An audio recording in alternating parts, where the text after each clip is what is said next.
We had a mission basically to get our students to graduate and then be successful as they move out of our schools, but we didn't have a vision for what our instruction looked like to get us there. We had a really inconsistent experience across our classrooms and across our schools, and we didn't necessarily see that trajectory from pre-K all the way through grade 12 that we were truly covering the standards for all of our classes. When I picked up the book and started reading, I realized that it was going to be different, that the GLEAM framework really brings together all of those details that we might have seen in some of those competing initiatives that we had before. I was energized by seeing something that was complex and deep. Just because it's four letters doesn't mean it's at all simple. It says easy and does very hard. GLEAM is central to my role, but mostly in the ways of clearing paths and creating conditions for more people to enter into the learning, to practice, to feel safe and confident and professional in the work as we grow together as a team here in Green Bay. And a small group of leaders who participated in an early leadership institute came back very motivated to bring this to life within the district. And recognizing that past practice had been we go out and buy a kit, or we take someone else's work and then we just do that.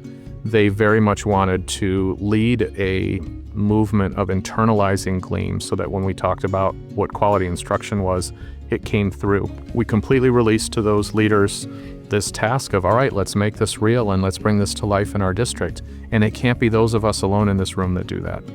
And so part of the challenge was that this needed to be a collaborative and inclusive process.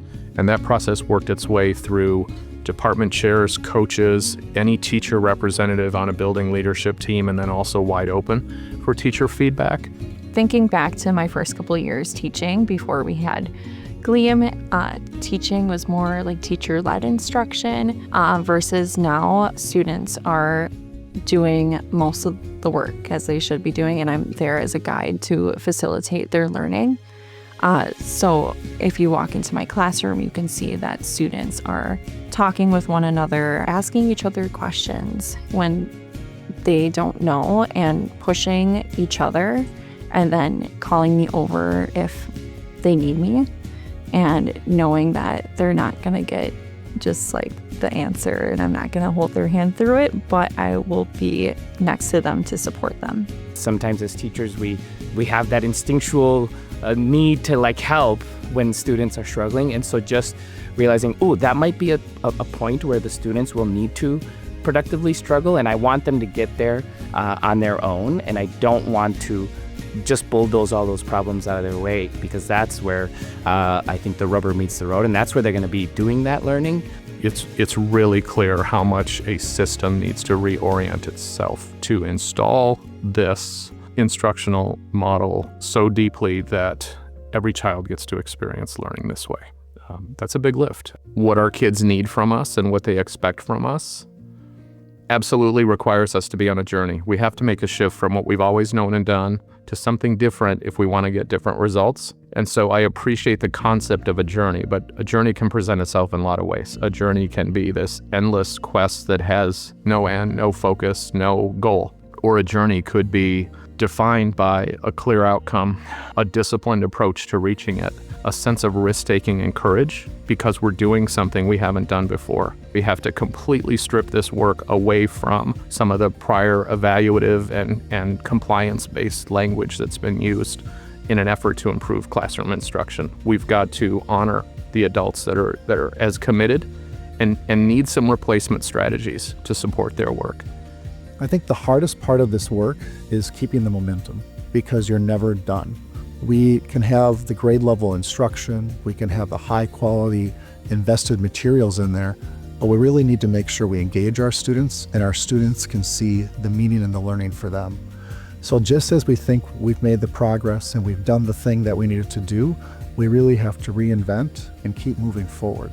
The work ahead is the work of elevating and amplifying this so that it's present everywhere, so that you don't have to win some kind of educational lottery to get your class on that side of the hallway where this is happening on a consistent basis, while your friend is on the other side of the hallway when it's not. I really hope that we continue in this work and that it's not just fleeting And I think it's super important. And I do think that it has changed my teaching for the better. What I want people to understand is it's a philosophical journey and it is a shift, but the kids rise to it if you're willing to put in the work, and you just got to start, dive in, and you'll be amazed at where you go and what you see as results. What matters is that students have a voice in their education and that they see the value of themselves. This is the trajectory of their lives that we are influencing day to day, minute to minute in our classrooms. So many things exist in the world that exist as barriers for so many families. The one thing we can control, and the one thing that brings agency to our kids, beyond just in the classroom, but into the world ahead of them, is in education. Our public invests in this. They believe in what we're doing. We owe it to the kids in our schools, but we owe it to the future of this country, that our kids walk out with the skills and the abilities to make some change and to do good. It's a huge responsibility. Every minute we have with kids gives us a chance to get them on that path. That's why it matters. We can't waste the time.